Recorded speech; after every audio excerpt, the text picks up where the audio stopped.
Hello, Sim here. So, Black Ops 2 is available on the Xbox One now to play. Woohoo! So I never owned a 360, and there you go, there's an Xbox One notification come up. So, I'm playing as a complete noob when it comes to Xbox One, in the sense of, I'm rank 0 as I start this game. This particular gameplay you're watching right now is my very first game of Black Ops 2 on the Xbox. So yeah, it just came out, and of course I played this game to death on the PlayStation 3. That was the first console I ever owned, and I could play it on PS3. I still own the PS3. I haven't thrown the game away, but since it was on sale as well over the weekend, I thought I'll pick it up. It's about 15 quid. It's worth a gamble. Let's see how this game plays. And on the whole, it plays fairly good. Yeah, there's some still bits and pieces, and I'll get onto that in a minute. But yeah, it played well, and the peer-to-peer, it's still there. No dedicated servers, so you get the classic host migration when you're, seriously punishing the enemy team because they just like, yeah, that's it, I'm off. And you get host migration. And of course, if you've got a dodgy host with some dodgy internet, prime example coming up in a second. Yeah, remember this, that's still present, so backwards compatibility and all, you get the game as it was and still is on the 360.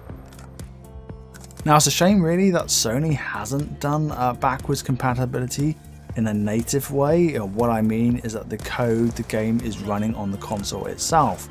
Sony went for the approach of, we'll stream this to you. So, I mean, can you imagine trying to play Call of Duty via streaming? I mean, the amount of lag and everything else, oh my god. It would just be unplayable. And obviously they wanted to make a quick buck off you too, because hey, you got to pay twice for playing the same game. And I really disagreed with that. Goodbye, snipers. So, I never subscribed to the Play Now service, I believe it's called. I just didn't believe it in that approach. So we know that Sony's developed their own sort of like virtual machine or backwards emulator, because they're not running on real PS3s, they're running on big servers and streaming it to you. So we know Sony's developed the technology to do it. Whether they can adapt that technology to run on a console is obviously, I suspect, technically feasible. It's just down to the power of Sony wanting to do such a thing, because if I could play the all my backlog of games that I've got, all my Call of Duties on my PS4 for the PS3 that I own, I'd be really chuffed. But I suspect that Sony's just never ever going to do that. So I do like the direction that Xbox is going, or should I say Microsoft really in this sense, or the Xbox division. But, and I'll speak more about that in another video too. So the backwards compatibility works really via what's known as a virtual machine. So they've emulated the hardware. You've heard of virtual PCs and stuff like that, I'm sure, and VMware.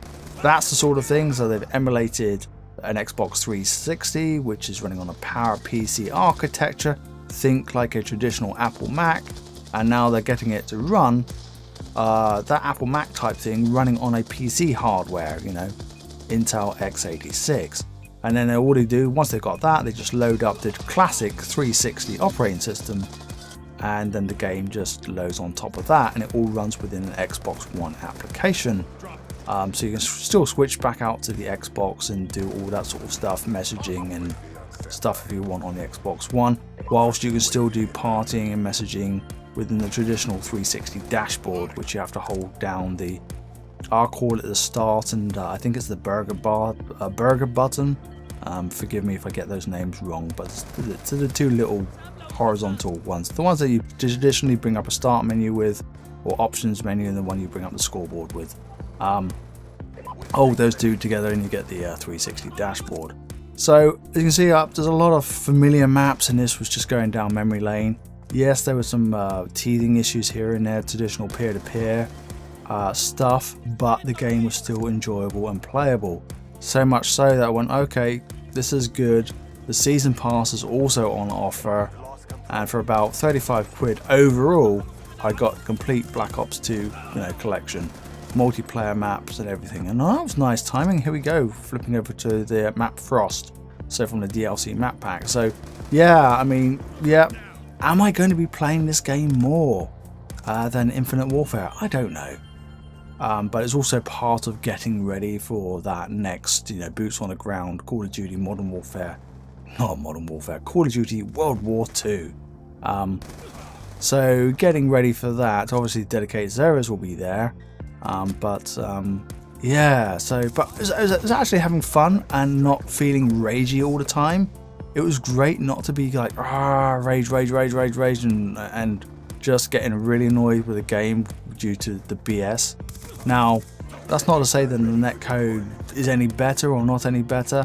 You've got a traditional slower player movement, you know, boots on the ground, there's no jetpacking, there's no sliding. So the way you move across the map and the update rates that between the clients and the server, or in this case another console, which is the host, is slow, but because you're moving around the maps at a slow rate, it can cope. Unlike with Infinite Warfare, where you're moving around so fast that it's running the position updates for players and bullets and all that jazz is just too slow, and you just get BS'd all the time, and it's just like not fun. Where this was like, oh, I played this game to death and I really enjoyed it. Oh yes, this moment, it was so funny. It's like, okay, we're playing against a bunch of noobs. We really are. They're just keeping coming out. Now I'm playing completely solo here, by the way. Completely and utterly solo. I've got no ghosts, got no dead silence. I am rank whatever I am. 13, 10, I don't know what the heck I am at this point in time. But it's like, I just kept on coming. It's like, okay, just come into the sites of Sim where I'll take care of you. And there's a point, I think I get the UAV up and I'm going, wait a minute, I've got a sentry gun here. Let's just place the sentry gun here. And I've skipped a few bits and pieces here because it gets a little bit, I'll say campy, but I'm playing tactically. Might as well let them come to me and, you know, have some fun, you know, because not all my games are good. You know, on the whole, you know, I've got good games. I think I've got about a 1.5-ish KD in this so far. And that's with no ghost, dead silence or anything like that. Because I'm playing completely and utterly from scratch.